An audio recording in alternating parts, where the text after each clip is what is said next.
ang naghuhukay para sa ginagawang Poso Negro sa isang bahay sa Alaminos sa Pangasinan.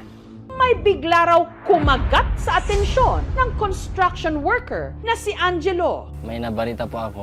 Akala ko po bato kaya inulit ko po ulit kaya nabasag po. Para po siyang patulis. Akala ko lang po simpleng bato, ma'am. Pero bigla raw siyang kinutuban na parang may kakaiba sa inakala niya nung una na bato. Binalikan ko pong kunin. May nakita po kasi akong parang lagari niya, parang design.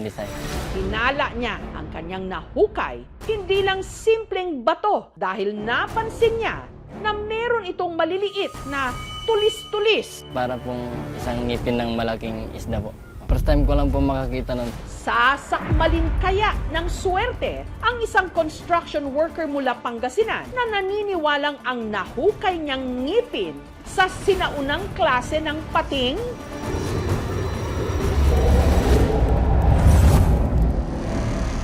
Ang pinaniniwalaang ngipin ng pating na nahukay ni Angelo, 5 inches ang haba, singlapad ng palad ng tao. Nasa 150 grams ang bigat nito, patriangulo ang hugis. Malapit sa mangrove.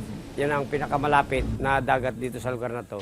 Ang pinaniniwalaan niyang ngipin ng higanting isda, agad na ipinakita ni Angelo sa kanyang tsuhin na si Marlon. Girl, tignan mo to, baka may balo yan. Parang bato lang talaga siya nun, ma'am. Kasi yun lang pinagkaiba nun, ma'am. May parang laga-lagari siya dun sa gilid. Pero nang kanya itong sinearch online, halos malaglag daw ang kanyang panga sa kanyang nadiskubre. Lumalabas na rin po na yung mga fossils nga po ng mga artifacts na sa dinosaur po.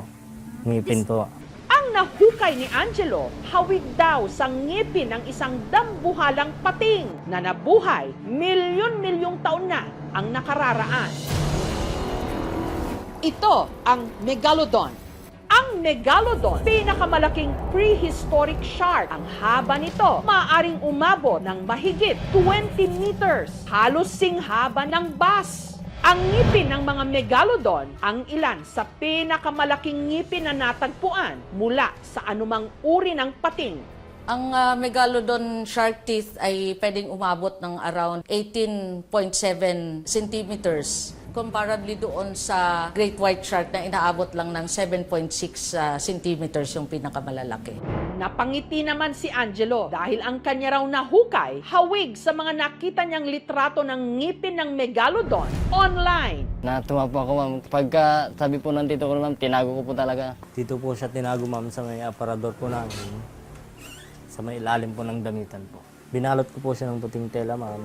Nitong 2020, kumpirmadong ngipin din ng Megalodon ang nahukay sa Maribohok sa Bohol. Nasa kustodiya ito ngayon ng National Museum Bohol. Umaasa si Angelo na lehitimong ngipin din ng Megalodon shark ang kanyang nahukay. Lalo't ang kanilang bayan, malapit sa baybaying bahagi ng Pangasinan, lalo na sa Lingayen Gulf. Kung sakali po siguro, ma'am, at may value po, bibenta na lang po siguro, ma'am, para makatulong din po sa pamilya. Makakabayad din po sa mga utang kung sakali po. Ang birthday na lang po ng anak ko, panghanda po. Pambili na rin po ng mga pangangailangan sa araw-araw.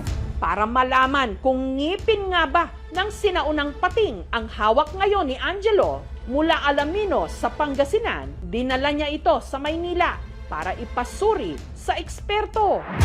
Ano ang kanilang madidiskubre? Dito po sa museum po, makikita po natin na halos katulad niya po, mas malaki lang po yung specimen na ito. Sasakmalin na nga ba sila ng swerte? At it appears na ito po ay isang... Ang resulta ng malalimang pagsisiyasat sa di umano ngipin ng Megalodon. Sa aming pagbabalik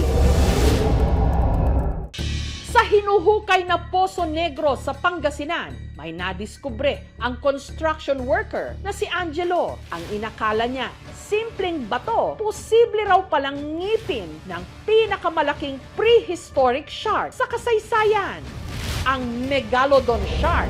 May nakita po kasi akong parang lagari niya, parang design.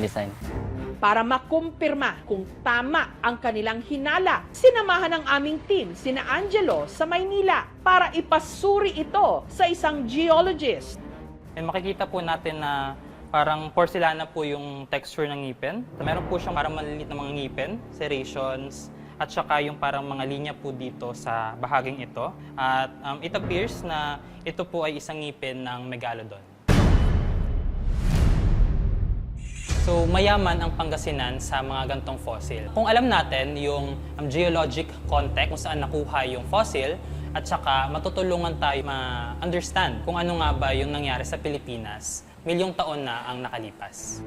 Gayong tama ang hinala ni na Angelo, meron ba itong halaga? Dito sa bansa natin, dinidiscourage natin na bigyan sila ng monetary value para pangalagaan na rin na mapreserba sila. Kasi once na binigyan mo sila ng monetary value, pagkakaguluhan yan, ubusin talaga yan. Okay lang. Okay lang po.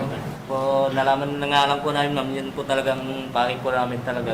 If the fossil is found in a private property, the owner can keep as long as he or she registers it with the NCCA and then donate it to the National Museum.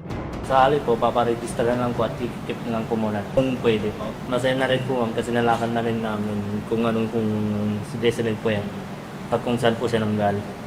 Nakamamanghang isipin na ang ating mga karagatan minsang nilanguyan ng pinakahiganting klase ng pating sa kasaysayan, ang Megalodon.